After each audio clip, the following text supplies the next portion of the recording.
Shalom shalom shalom kabisa ku bakunzi ba Disport kabisa, nk'ibisanzwe ni ya makuru y'imikino yose agezweho, ni sport update news. Ndi Emmanuel nk'ibisanzwe, kambashimire rero ko mukomeje gukora subscribe kugira ngo n'abatari bayikora bayikore kabisa, ubundi twimanukire. Amakuru rero agezweho, Amavubi yahagurutse mu rukerera rw'uyu munsi kabisa yerekeza Cote d'Ivoire gukina n'ikipe y'igihugu ya Benin, umunsi wa gatatu wo gushaka itike y'igikombe cya Afurika 2025. Muri iki cyumweru iyi mikino iraba yageze kuri aha hakurikira kabisa, hariho abakeneye kureba imikino, abakeneye kubetinga. Nizere ko mwese muraba mwahateye. Benin rero izakira u Rwanda tariki ya 11 z'ukwezi kwa 10, bakinire kuri stade Amahoro tariki ya 15 z'ukwezi kwa 10, bizaba ari ku isaha y'isa 12. Umukino kabisa niho uzaba umukino utangiye. Ni imikino Amavubi yagakinnye kabisa afite intego yo kubona amanota 6/6, byaha icyizere ko batsinze Libya Kigali Ugushyingo, Amavubi yasubira muri Fecon nyuma y'imyaka irenga 20 kabisa itazi uko iri rushanwa rimeze. Kadumanuke rero ku munsi w'ejo, ikipe ya Rayon Sport yari yakubise ikipe ya Mukura ibitego 2-1. Ni umukino wa gishuti wahuzaga ikipe ya Mukura n'ikipe ya Rayon Sport, aho Rayon Sport yaje kuba itsinda ibitego 2-1. Ni ibitego byatsinzwe ku munota wa 45 bita Richard Ndayishimiye, yaje kugiterekamo ku ruhande rwa Rayon Sport ku munota wa 15. Ni umukinnyi wa Mukura witwa Sunzu Mende Bonheur niwe wari wabanjijemo igitego kabisa. Ubwo ku munota wa 85 bita Far Ganye kabisa w'ikipe ya Rayon Sport aza gukubitamo igitego cy'insinzi ku munota wa 85 kabisa.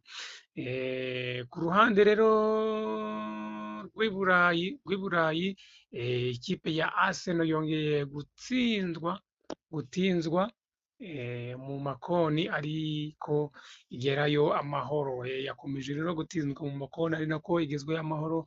Iyo bita Arsenal yakubise Southampton ibitego 3-1. Igitego cya mbere cyakubiswemo ku munota wa 55, aho bita Archer yagiteretsemo ku munota wa 58, aho bita Kai Havertz aterekamo ku munota wa 68, aho bita Martinelli akubitamo, bita Bukayo Saka ku munota wa 88, nawe aza ashimangira nyuma yo guhesha PSG, cyangwa nyuma yo gukubita PSG kabisa. Kipe urabona ko imeze neza. Arsenal imaze imikino 41 idatsindwa mu rugo, n'ikipe izamutse kabisa, n'ikipe izamutse mu cyiciro cya kabiri. Arsenal yabonye intsinzi ya 400 mu rugo mu mikino ya Premier League, ikipe ya kabiri ibikoze mu mateka akaba ari Arsenal. Uwo bita Kai Havertz yagomboraga wari umukino wa 7 wikurikiranya atsinzemo igitego mu rugo mu marushanwa yose kabisa yakinnye guhera muri 2021, ku bwa Robin van Persie kabisa. Arsenal rero ifite imikino kuri tariki 19 zaba yakiriye Bournemouth zaba yakiriye Arsenal.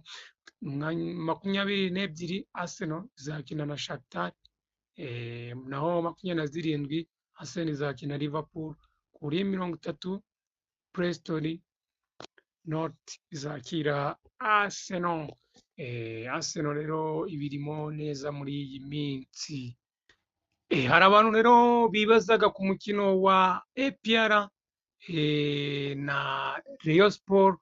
Abategura shampiyona bari batangaje ko umukino wa Rayon Sport yari kuzakinamo na APR tariki 19 utakibaye, aribwo kuko ubwo hazakinwa wa APR na Gasogi United ni umunsi wa gatandatu wari gukinwa ku wa gatatu tariki 26 z'ukwezi kwa cumi 2024. Byagenze bite rero? Hari umukino basubitse kabisa. Uyu mukino rero APR ikaba yarasubitse uyu mukino bari bafitanye na Rayon Sport kubw'umukino bafitanye na Gasogi United. Akaba aricyo cyatumye basubika uyu mukino, tutazi itariki bashyizeho umukino wa APR na Rayon Sport uzakinirwa. Gusa amakuru avuga ko Amavubi ubwo azaba akina na Benin, Stade Amahoro izafungwa kugira ngo batunganye ubwatsi, kuko ibikoresho byose byamaze kugera mu Rwanda, ku buryo Amavubi azakina na Libya kuri tariki 11. Ikibuga ari cyiza, bivugwa ko mu gushaka guha uburyohe shampiyona ishobora kuzongera gukinwa mu kwezi kwa gatatu 2025, niba Amavubi abonye itike yo gukina CHAN 2024. Urumva ni danje. Katubashimire rero, katubashimire ku makuru ko muba mwayateze amatwi kabisa, kandi ko mudahwema kudukurikira. Ni Emmanuel nk'ibisanzwe kuri D-Sport. Ni amakuru akunzwe kandi agezweho. Ciao ciao.